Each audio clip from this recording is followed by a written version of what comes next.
All right.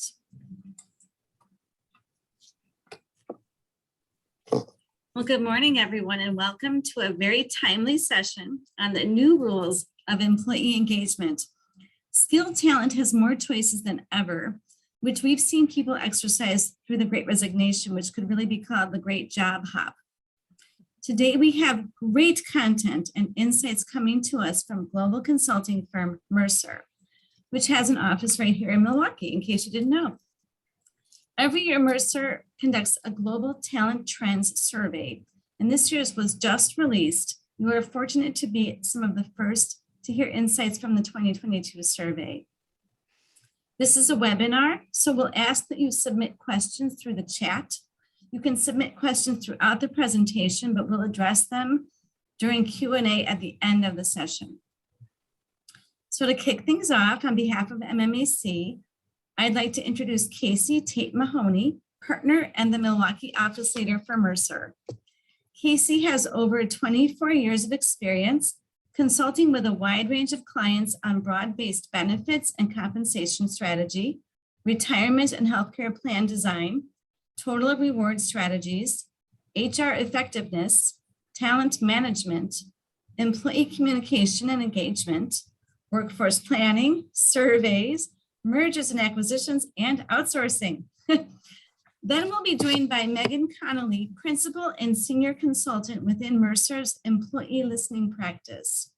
Megan is an organizational psychology practitioner with 20 years experience partnering with Fortune 500 companies across the globe to help anchor their talent strategies in evidence-based insights. Megan's background in neuroscience, social cognition, and evolutionary psychology inform her work, where she strives to help clients appreciate the role that the brain and its social environment play in employee performance. Welcome, Casey and Megan, and I'll hand it over to you. Great, thanks, Susan. And as the local leader, I just wanted to share how excited we are to be here today and to again thank the MMAC for providing us the opportunity to share our research. You know, in today's environment, it's so important that we keep learning and understanding our employees to be able to better attract and retain them. And if you're not familiar with Mercer, we are a global leader in human capital issues. We are redefining the world of work, reshaping retirement and investment outcomes, and unlocking real health and well-being. We do this by understanding the data. We'll learn some of that data today, and applying it with a human touch, and by turning ideas into action to spark positive change. For over 70 years, we have been providing trusted advice and solutions to build healthier and more sustainable futures for our clients. I know you will enjoy Megan's insights and perspectives. We have a lot to cover today, and we're going to move quickly. Since we are leveraging data from a couple of our studies, Susan's going to share some of those links afterwards if you are interested, as well as the materials. So I think we're ready to get started. Megan, over to you. All right, thank you, Casey. Can everyone see my screen? Look, yes, we looks are good. All right, great. Okay, well, welcome everyone. Thanks for joining us this Monday morning. We're really looking forward to diving into some of the topics that we've prepared for you as we talk about the concept of attracting and retaining talent during the Great Resignation. So again, I'm Megan Connolly. You know, a little informal bit about me over on the side there. You know, when I'm not helping clients gather employee insight at scale, I'm gardening, I'm spending time with my family, I'm walking my very energetic dog, and I'm attending a lot of kids' sporting events. So just like everyone else on the call, you know, sort of in many, many different places at once. And, you know, I look forward to diving into these topics with you today, because the thread in a lot of this is just how much the American workforce is managing, how much of our complicated lives we're bringing to work, and thinking about ways that, you know, work actually can be a solution to many of these complications that life has thrown at us over the past couple of years. And so, you know, with that, I encourage everyone to, you know, create some space as we think about these concepts today around maybe some different ways that you can think about applying these insights into the ways that you think about talent benefits, different ways that you can help your employees bridge some of the challenges of today. So we're going to talk a little bit about what we've learned over the past year or two around this concept that's been kind of, you know, referenced quite a bit in conversation, the Great Resignation. Talk about how we see the future of work shaping up, what's on the horizon, and then what you can do to help your employees prepare for the next chapter. So when we say the Great Resignation, what are we talking about? Headlines at the moment give us a lot of insight, right? So we've been through all together kind of a global experience of working through the pressures of the global pandemic, and we're seeing a lot of reaction in the workforce in terms of people's ability to say that this experience is sustainable for me. We're seeing quit rates very high. We're seeing people question whether or not their ability to physically do the work, melds with what they need in their overall life experience in terms of, increased needs for flexibility. We're seeing a lot of reports around burnout, mental health challenges. And so if you pull it all together, the real watchwords of the day at the moment are, increased conversations around flexibility and what does that mean and what role does that play in people's expectations about what we can deliver at work. Stress and burnout, how do we help employees actually buffer some of the challenges of their lives by retooling their working experience, and then thinking about what's on the horizon and how do we continuously help employees continuously retool to help them feel that, they will be able to continue to thrive in the workforce of tomorrow. And so, when you look at some of the data that's in front of us at the moment, won't surprise a lot of you to see, this sort of record-breaking number of both job openings and quit rates that we've seen as 2021 came to a close, and really no end in sight. We're seeing, lowered labor force participation, over, the past couple of years, seeing a pronounced uptick in female resignations from the workforce. This is correcting itself a little bit now, but we'll talk about this more, kind of the sort of outsized impact on working women that the pandemic had. And then, sort of moderate assumptions around the growth of the workforce going forward. And so, this has led us at Mercer to ask a few questions. Are these experiences uniform across industries, across employee demographics, across regions? Where is the real story happening? Any statisticians on the line will know that the average is great, but the real story is in the details. And, we found just that in a lot of our data that we've been collecting on the way that employees feel about their employment and their employers. And so one of the really great pieces of news that we found in our data over on the left is that trust in companies to do the right thing for society really is up over the past couple of years, from 66% to 82%.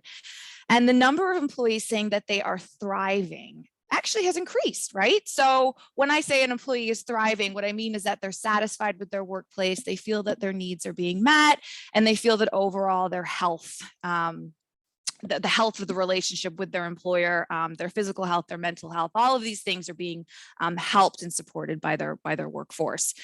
But the story varies quite a bit. So as you can see there in that split, that gender split between male and female, scores for females are lower. Scores for baby boomers and Gen Xers are lower than the Gen Y generation there. You can see, concerns if you go over in the right, more concerns in fields like healthcare and retail, frontline industries, than you see with industries like high tech and life sciences. And when you look at the picture globally, you also see a fair amount of variance based on where the employee sits. And so this tells us a question that it's really, or so starts to spin a story, poses a question to us that perhaps it's really not one size fits all at the moment. And it's not a tale of two cities, it's actually a tale of 10 or even 20 cities. And so depending on what the composition of your workforce is, what industry you're in, where you're actually operating, a lot of the truths that we're about to unpack actually can impact you in outsized ways. And so as we look at all of these resignations that we've been working through in the talent space over the past year, one of the obvious theories is, it's because people just aren't engaged, right? If you've been working in the talent space for the past 15 years, you can see it's all about employee engagement. Everything is about how do we get people motivated and energized about their work. And what's been interesting to us in the engagement surveys that we've been running is actually we haven't seen much of a change in engagement over the past couple of years. We saw an uptick in 2020, as you can see on the left of the slide, and that's really to be expected. Usually in times of a lot of uncertainty, financial stress, people are grateful to have a role. As the economy recovers, you see that engagement declining a little bit, going back down, reverting to the mean, basically. But we didn't see anything that would help us explain what's going on, why people are leaving their jobs at such high rates, until we started looking at stress and burnout.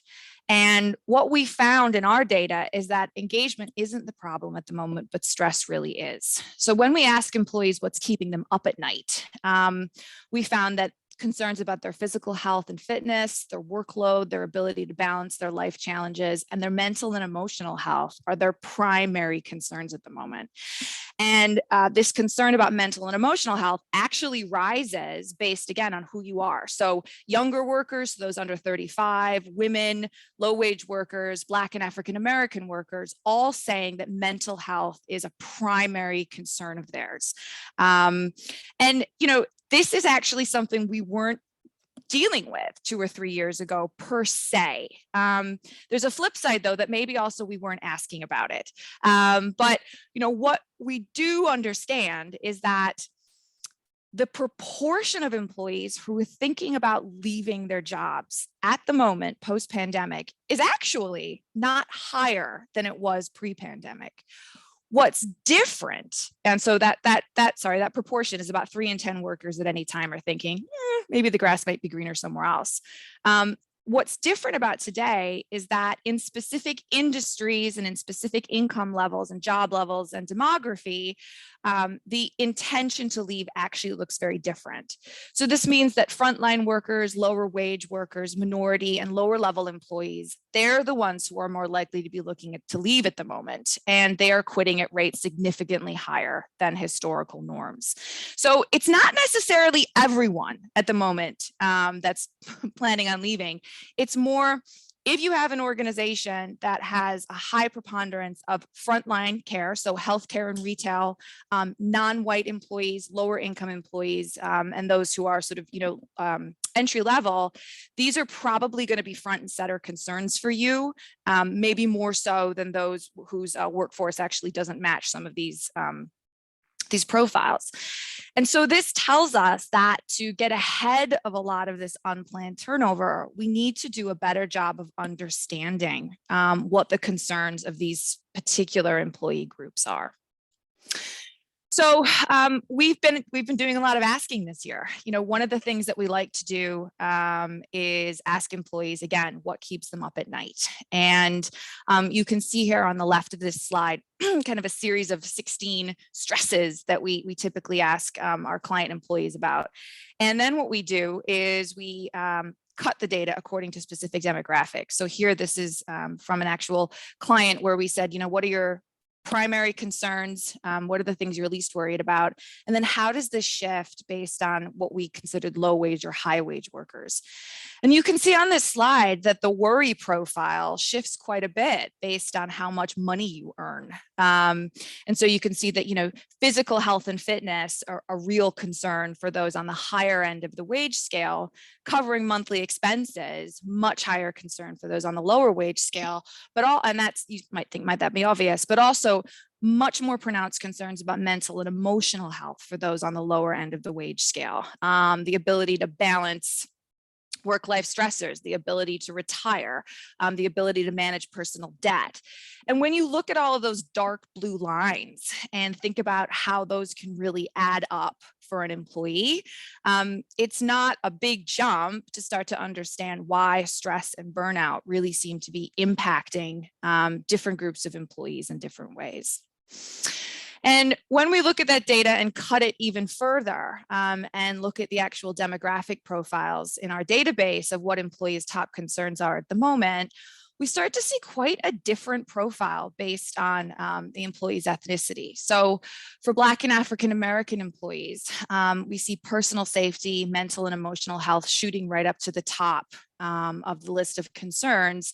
This looks different if you look all the way over to the right for the white employee demographic, where physical health and fitness and workload-life balance actually are at the top there. And we think this is a really important finding because, again, if you're seeing outsized resignation rates in specific employee groups, it's important to try to understand what's top of mind for these employees, because the next step is to then stop and think, how can we help bridge some of these concerns in the way that we structure our total rewards package, in the way that we create career experiences, in the way that we think about workplace as a real bridge towards greater sustainability and greater health for our employees. So, I'll just pause for a second there. This brings us to what is the future going to look like? And, we don't have a crystal ball, but we do have a lot of data and we have a lot of conversations with employees. And, what we try to do for our clients is help them make sense of a lot of the patterns that we're seeing in the workplace at the moment. And one thing we can all agree on at Mercer is that anything that was in the works prior to the pandemic was accelerated by about 10 years with the pandemic. The move to more flexible working was already happening, but we all had to figure out how to do it in what felt like overnight. We had to learn how to collaborate digitally together. What happened in 2020 in terms of an increased attention on social justice really accelerated any diversity, equity, and inclusion activities that were happening in the workplace, and actually inspired a lot of organizations to look at some of their talent trends through a DEI lens in ways that they hadn't had before. Depending on the industry that you were in, COVID could have been very, very stressful for you. It actually could have been a growth period for you. It depends on the services that you were offering, but that also put a really finer lens on the way employers looked at cost optimization, and actually helping employees focus on their own well-being as they get the work of the organization done. Again, depending on the industry you were in, if you were a healthcare worker, you had unprecedented demand for your services. And so, how do we help people deal with the stress of burnout? In a lot of industries like, hotel and travel had to let a lot of employees go. How do we help employees exit the employment situation and land on, a good setting in a new adventure? All of these new conversations were happening all at once.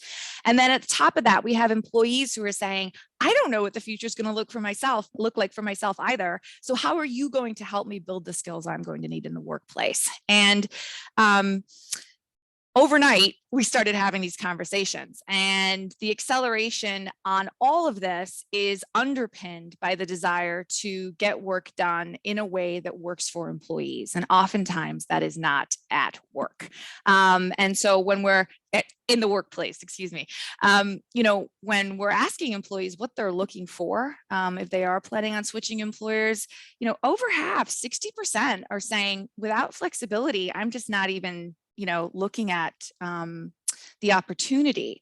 This is, from an employment point of view, a conversation that doesn't really seem to be going away. Enhanced flexibility is second only to pay and benefits now in attracting workers to a new employer.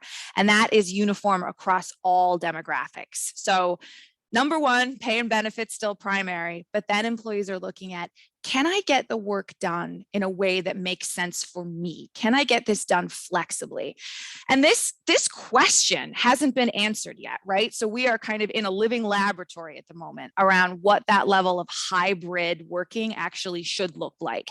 And what's shaking out is that it's not one size fits all. Every organization, has a different set of realities that it's working with. But, we encourage our clients to have an open mind and to experiment because, we know how important these options are. And we also know that employees are now not only bound to their geographic market, right? It's not unusual to have employees taking jobs all the way across the country because they can do them now remotely. The other thing to keep in mind is the ever-present opportunity that tech brings us to reshape the way that we do work. And in order to really make the most of these opportunities, we need a skilled workforce. We're looking at more than 1 billion jobs. That's almost 1/3 of all jobs worldwide are likely to be transformed by technology in the next decade. And this requires us to have a laser focus on what it is our employees will need to be able to do to be able to make these transformations happen for us as employers. And so in addition to creating settings where employees can work flexibly, we also need to make sure that we are giving them the skills they need to be able to thrive, not just in the employment market, but to make sure that we can thrive as organizations as well to get work done better, smarter, and more efficiently with some of the technological solutions that are available to us at the moment. And so if we pause and say, let's not forget that the resignation rate is the same as it has, the intent to resign is the same as it has been historically, but that it looks very different for different segments. So frontline workers, meaning healthcare, meaning retail, lower wage workers, lower level and minority workers, these are the individuals that we know are leaving at higher than historical rates at the moment. And so the real challenge is figuring out how to create working solutions that will bridge this gap, especially for these labor groups. And so we asked our clients, what are you doing at the moment to try to sort of, solve some of these challenges? And if you look at the left part of this slide, those pink bars here, the clients that we've surveyed in our pandemic survey series actually said, well, most of the time we're trying to look at pay. We're pretty aware that people are leaving because they're getting better offers somewhere else. They're also leaving because they're exhausted. So burnout's a big one. And then you've got concerns with career advancement, problems with the manager, and then flexible working. So again, let's think back to 5 years ago. How often were people saying, I'm leaving my job because, I can't work remotely? And what employees are also saying is that these are some of the problems we're having attracting. It's really hard to find the skills we need at the price that we can afford. We're very aware of the fact that, the government stimulus pressures are still in place in terms of, people not feeling necessarily the need yet to financially return to the office or the workplace. And then, of course, you have new competitors for talent, right? So you've got new organizations coming in and saying, oh, we need talent. We want to grow. We want to be able to meet this refreshed need in the economy. People are waking up and starting to buy things again. There's fewer qualified employees. And we know there's a need to really retool our rewards and benefits strategies. So a lot of tension out there around not being able to attract the talent that we need. And so what we see a lot of our clients doing, this is what we've seen them in the past year that we've been having these conversations, these actions that have been taken mainly around enhancing workplace flexibility, which is great to see. We know employees want it, and this is something that's actually actionable for employers. We're also seeing a tremendous amount of reevaluation around the comp and ben strategy, a recognition that the pandemic has changed what workers are looking for. And so let's take a step back and try to understand, again, what's keeping people up at night and how can we better bridge that gap with our total reward strategy. Increased investment in DE&I, really trying to look at that holistic picture of the employee experience and making sure that all employees feel that they can thrive and grow within our organization. And then, around half also continuing to improve the way they look at well-being and mental health, thinking about being more strategic in their workforce planning, and then kind of reviewing and refreshing and replenishing that employee value proposition. So I mentioned about half of the employers that we're talking to are looking at well-being at the moment, and this really is going to be an enormous priority going forward. This is something that is data-driven. So employees are telling us they're burned out, they're stressed, they're worried. And when we look in our normative database, sort of the survey questions that we ask, millions of employees worldwide every year, and look at some relationships, we can see that, when employees feel that the organization has their back in terms of well-being, they are more committed. So they want to see senior leadership being committed to employee health and wellness. They want to see the organization really taking a genuine interest in their well-being. And they want to see that the organization is giving them the tools they need to help manage their own stress. We are social beings before we're anything else, and people want to feel that they can connect with the organization and work with a manager that they know treats them with respect and dignity. And so you can see kind of at all levels, at that, really top system level, do I see senior leadership committed to me, all the way down to the way my manager actually offers me a respectful relationship. I am evaluating how well this organization is doing in terms of helping me believe that the relationship is a sustainable one. And so this brings us to this idea of the thriving workforce. Again, a thriving employee is just tremendously more likely to say that they work in a healthy workplace. They're more likely to say that their company is meeting their needs, and they're much more likely to be satisfied and to not be planning to leave the organization anytime soon. And so, we ask ourselves, what is different about these employees who say that they're thriving? And, what we've seen is that thriving employees are much more likely to say that their company, A, can help them afford medical care, B, to say that their company takes their mental health seriously. And we'll talk a little bit more of that in the next slide. What does that look like? C, making sure that their social needs are met. Remember, we're social. We are social beings because it is a survival need for the species. We have to connect with one another. And we have all just been through an experience where that primary social need being met in the workplace was interrupted for many of us. And so trying to figure out a way to recoup those social connections in a virtual way is a real priority for employers. And then we also want to make sure we're working for an organization that cares about our financial well-being. So is my organization taking the time to think about how I'm going to be able to retire and giving me the tools that I need to be able to make responsible financial planning decisions? So let's talk a little bit more about what those concerns and needs around mental health can look like. So over on the left, you can see 81%. This is a tremendous proportion of the workforce that we discuss these topics with, feel at risk of burnout. That's up from an already concerning 63% before the pandemic. So if you're tuning in today, this probably applies to you. We've all felt this sort of concern with what's being asked of us and how can we sustain that to continue to bring our best, continue to bring our A game to our employers. And, in addition to that, as I said, that primary social buffer that we had in terms of our relationships was oftentimes interrupted. 60% of companies saying that remote working has actually increased employee anxiety. So what are employers doing to kind of help build a bridge around this? And number one, prevention. So considering, offering tactics for employees that help them build up their own internal resources. So resilience building, mindfulness building, educational campaigns on behavioral health topics, making it okay to have these conversations for employees, lifting the stigma around some of these conversations with prominent individuals, writing blogs saying, this was my struggle. Maybe it's your struggle too. Here's how the company can help.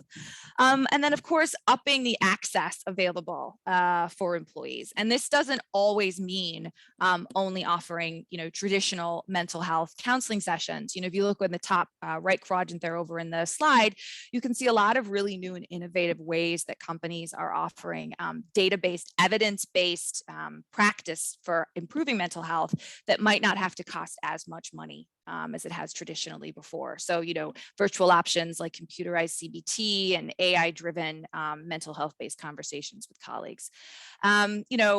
We are at work though, and so we want to also improve our managers' ability to have those supportive conversations that employees are craving. And then of course, we also have the ability through the flexibility piece to give employees the break sometimes that they need when it's possible. So, experimenting with things like more flexible working hours, remote working, sabbaticals if they're possible. And, trying to also understand that that constant worry about financial stress also adds to the burn for employees. And so making sure that adequate conversations around financial well-being are looked into. And this builds into the idea of remembering that whole humans come to work, right? It's not just the individual's ideas, it's not just the individual's motivation, it's the entire human. And the entire human is looking for an employer that is committed to the entire human and the world that they exist in. And so we're seeing a lot of our clients wake up to this idea that, purpose, culture, responsibility, all of these things need to be measured if we're going to consider ourselves a thriving organization. And so paying attention to the way that we, leave an environmental footprint in the organization that, sustains us, paying attention to how well our role as global citizen really is being executed, and then paying attention to that holistic human that comes to work for us in terms of paying attention to the health, the overall employee value proposition that we offer them, and making the workplace be a place where everyone feels that they belong. We've been looking at what employees want from work for a really long time now. So about 50 years, we've been collecting this data, and kind of the formula for what employees want isn't that complicated. I'll get to it in a couple of slides, but delivering it is getting more complicated. And this is because, as any of you know, leadership is not getting more simple. It's actually getting more complicated and more complex because the world is getting more complicated and more complex. And one size fits all leadership is no longer really adequate guidance for a lot of the clients that we work with. You can see this arc that we're working on at the moment where, in a very simple and predictable environment, sure, we can say, here's some best practices for leaders because this is what always works. But in a more complex and chaotic environment, what we're finding works better is helping leaders make sense of the patterns that are coming at them and respond to the situations that are coming at them appropriately, as opposed to saying, I know this one size fits all approach is going to work. The watchword for leaders really at the moment is sense making and adaptability. Asking yourself, what are you seeing in your talent at the moment? Are there any scripts that you're holding on to, any beliefs that maybe need to be unlearned, right? This sort of belief that, maybe everyone has to be in the office at a given time. Challenging yourself or asking yourself, why are you holding on to those assumptions? And maybe what realities kind of need to be framed up as today's realities as opposed to the pre-pandemic. And so here's what I meant when I said that what employees are looking for is fairly uniform, but the way that we deliver it has to become a bit more nuanced. So, depending on your tenure in the talent space, you'll certainly recognize kind of the left side of this slide here where, way back in the mid and later 20th century, it was all about that loyalty contract. I pay you, you come to work, you work for 50 years, I give you a gold watch.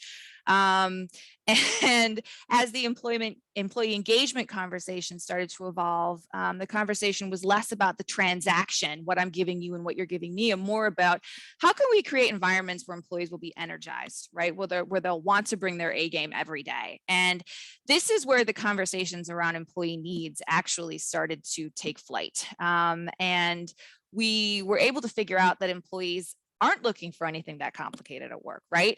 They're looking to be fairly dealt with. They're looking to connect socially with supportive colleagues, and they're looking to grow professionally. And when you can deliver on those three needs uniformly, you tend to see employee engagement rising.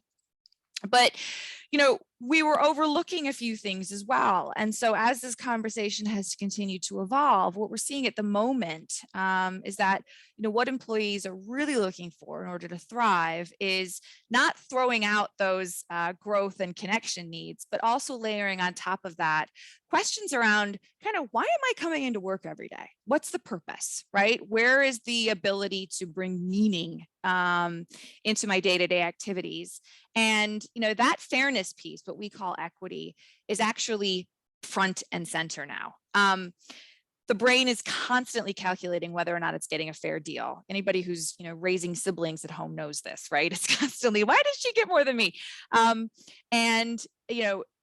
When you feel unfairly dealt with, it's actually a real stressor. It's a real distractor. And when I talk about fairness at the moment, I'm not simply talking about is my deal fair, but people are looking outside of themselves. And this is where, this is an important component of DEI conversations. People are looking at whether or not specific employee groups feel that they can thrive in the organization as well. People are observing whether or not they believe the organization really is a fair playing field for all. And when they see it is, the growth impact on people's commitment, really is outsized.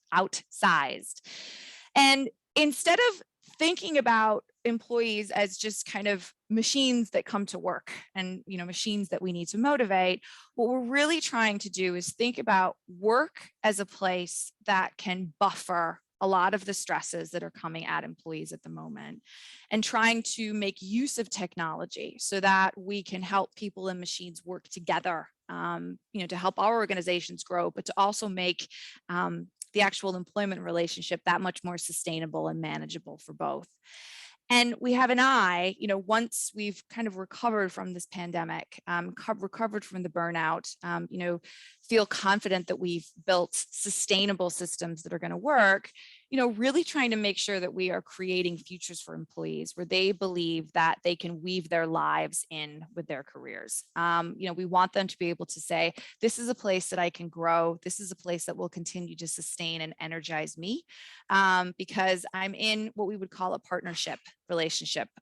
So, we have a shared goal. Leadership's goal is the employee's goal. And there's a really healthy exchange there in terms of upskilling for the future, helping employees and employers stay relevant, and really making sure that the conversation continues to be one of sustainability and energy. So it's evolving.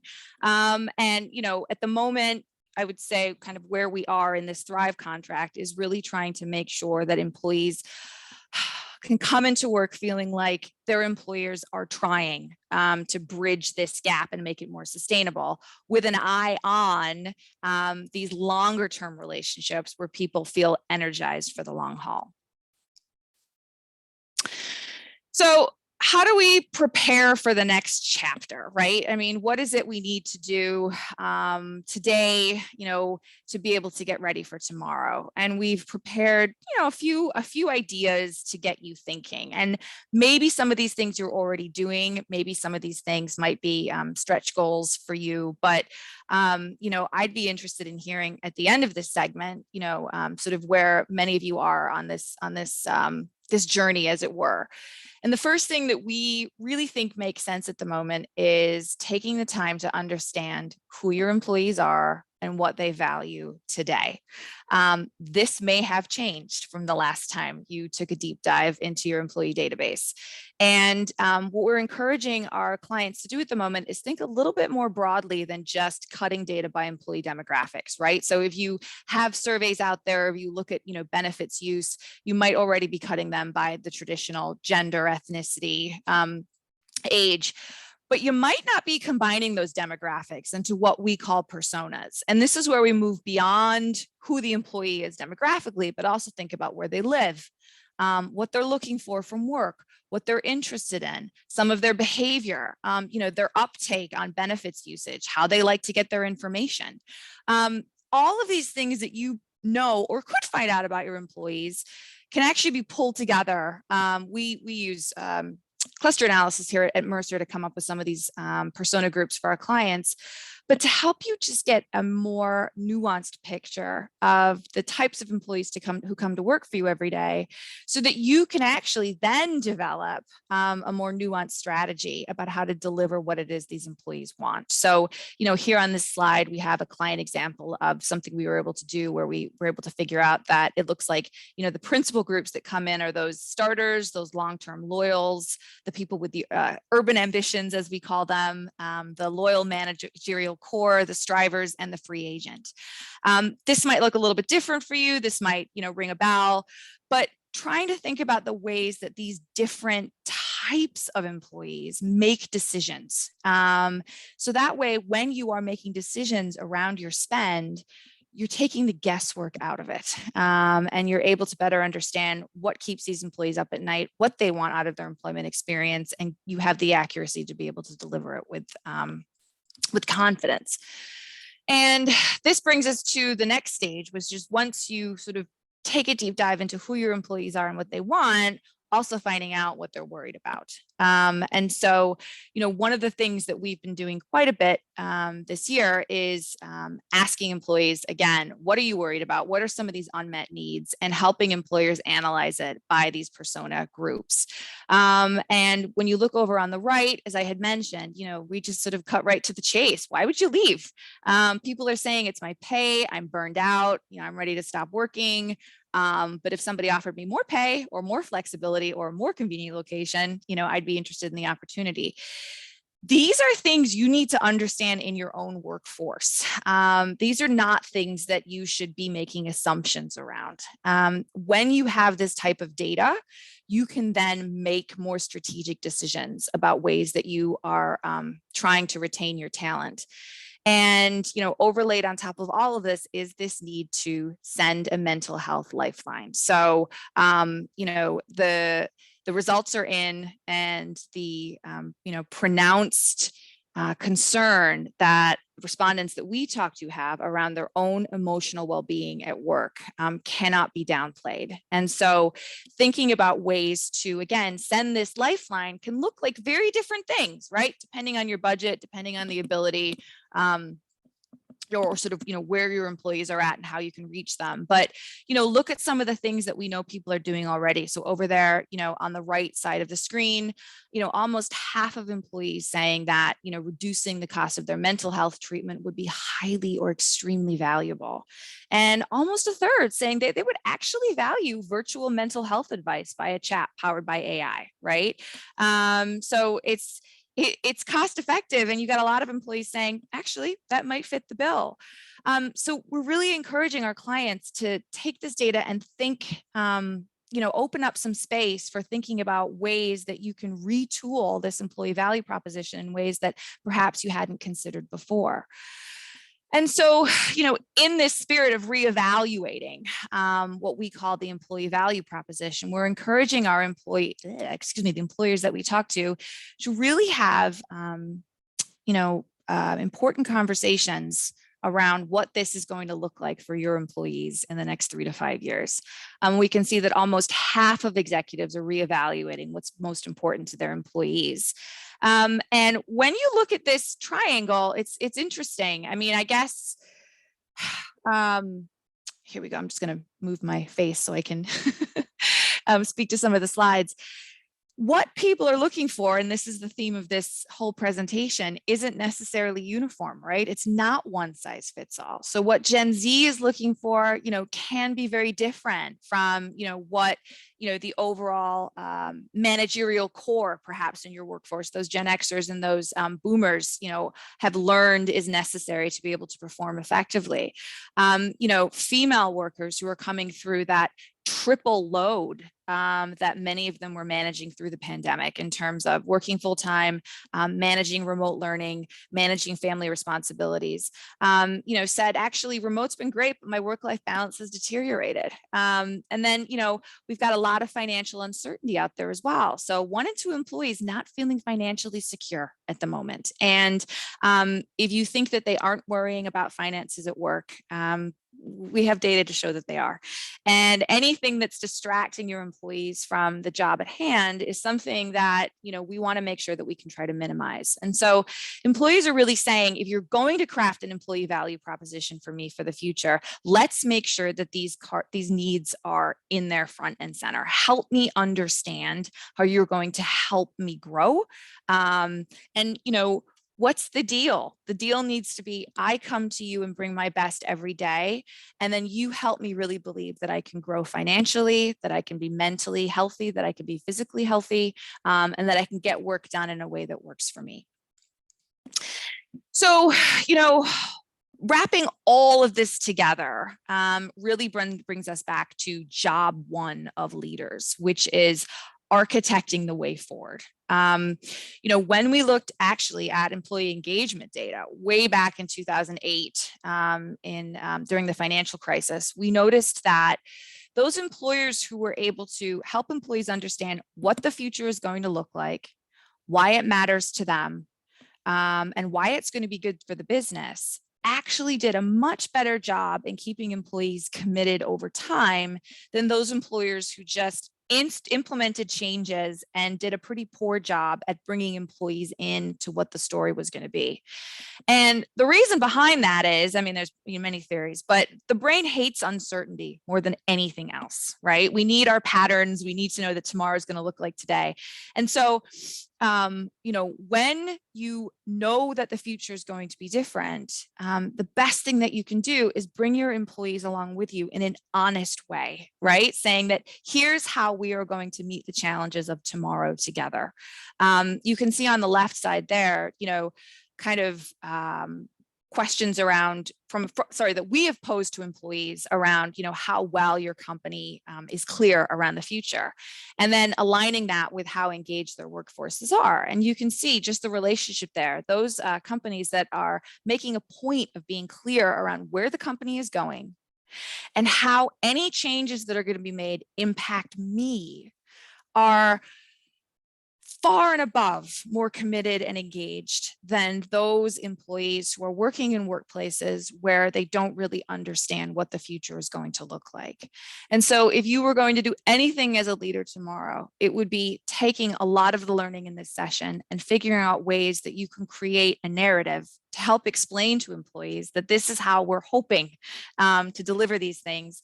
Here's, our commitment. Here's where we see your role being, and here's where we hope to be together as we move forward. So, not forgetting the leader's role in really creating that clear path forward to help employees, reduce uncertainty, but also be able to see all of the possibilities that building a career with you can bring. So I'm going to pause at this point.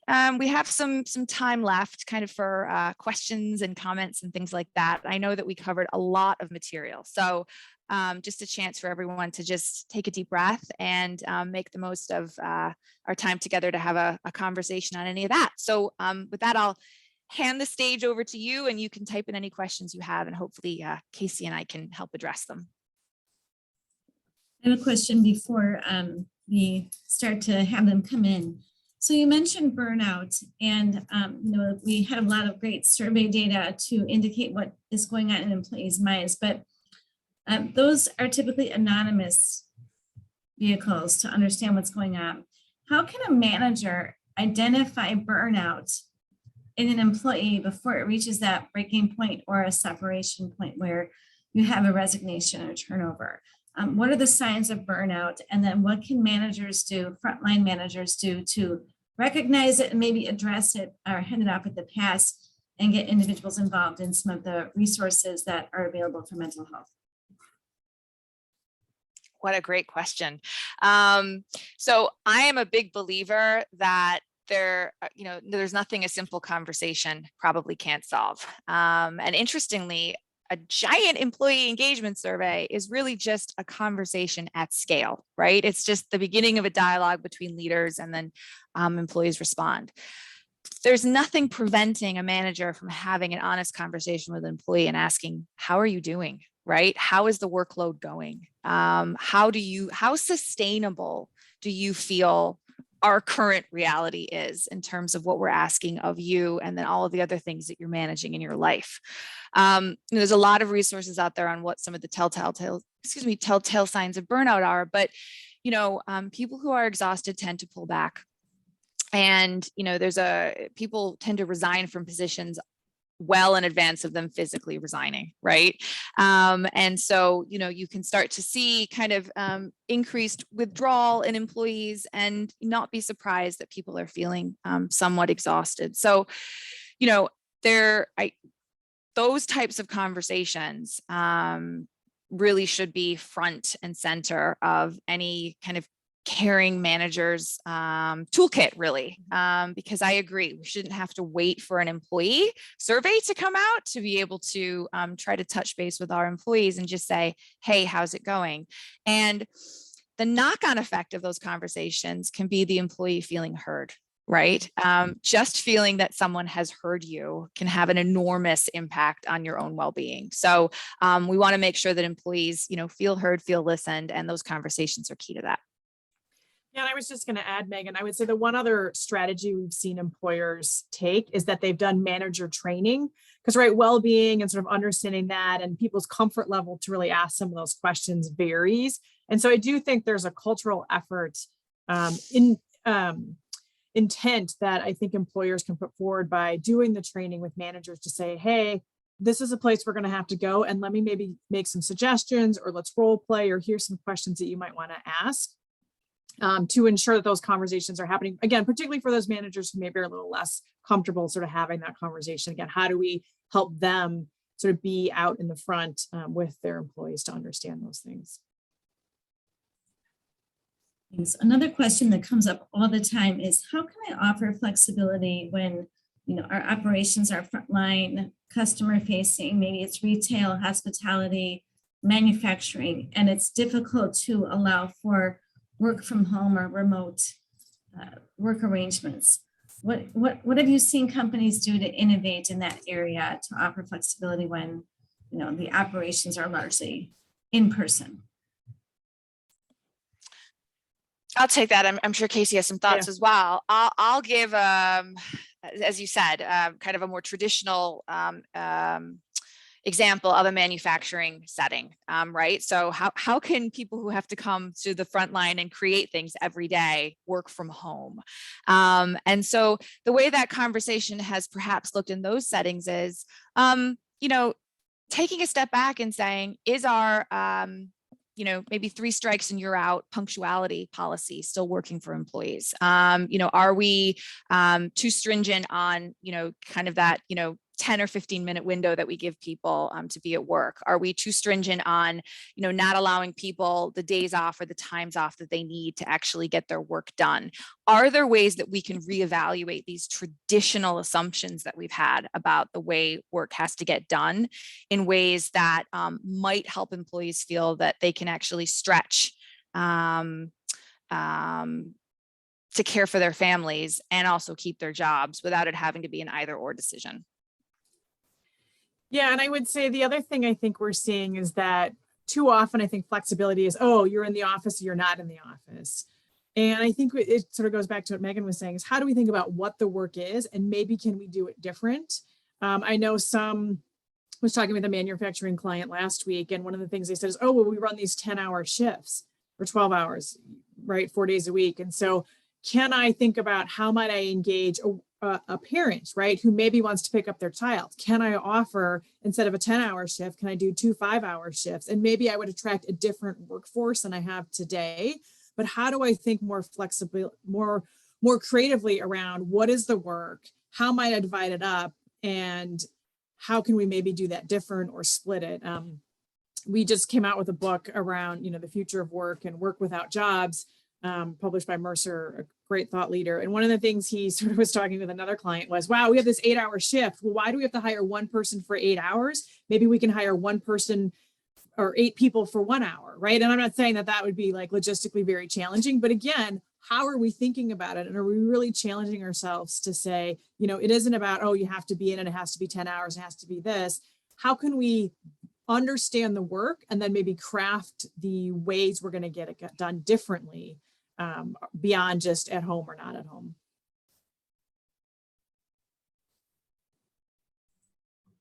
There's a question in the chat. Can you please provide your thoughts regarding leading a multiple generational workforce, from the way each group views work and how work should be done?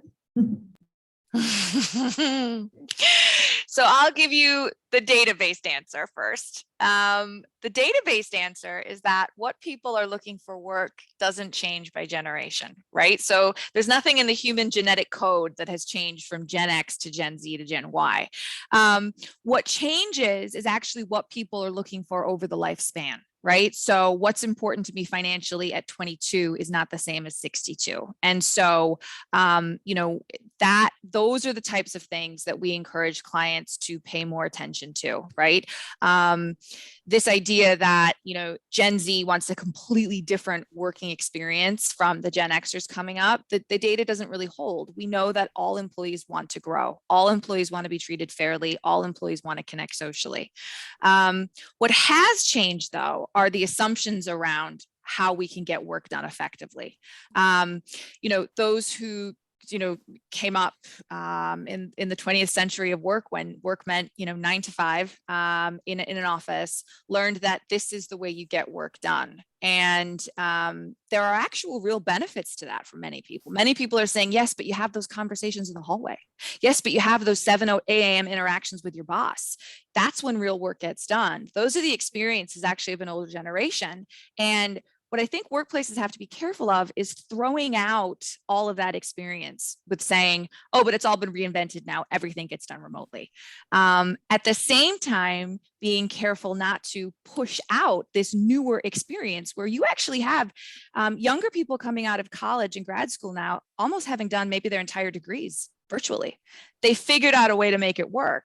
And so they're no longer accepting this narrative that it all has to be done in person. So creating space to test these realities across generations, that's a real conversation. But at the same time, remembering that all these generations are still probably looking for the exact same thing at work. I mean, in terms of those universal human needs. Yeah, and I also think it reiterates the value of the personas.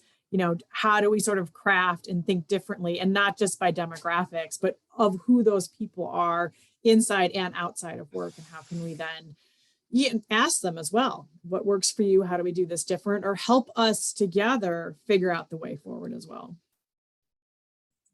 Now, there's a follow-up question. Would you say we over-evaluated the generations issue in our organizations and created more confusion by adopting, these hardwired differences between the generations? So our data might say yes. Our data would say, again, that what employees are looking for doesn't really change over the generations, but it's a qualified yes, because you cannot discount the fact that different generations have different formative experiences. And so it's not to say there's no differences, but we have to remember that we're still the same humans coming to work at 21 as we are 61 in terms of what we're hoping to accomplish career-wise, connect socially, and be treated.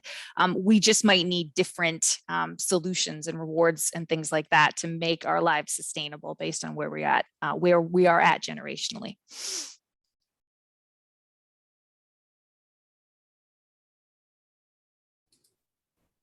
Any other questions or thoughts anyone wanted to put in the chat?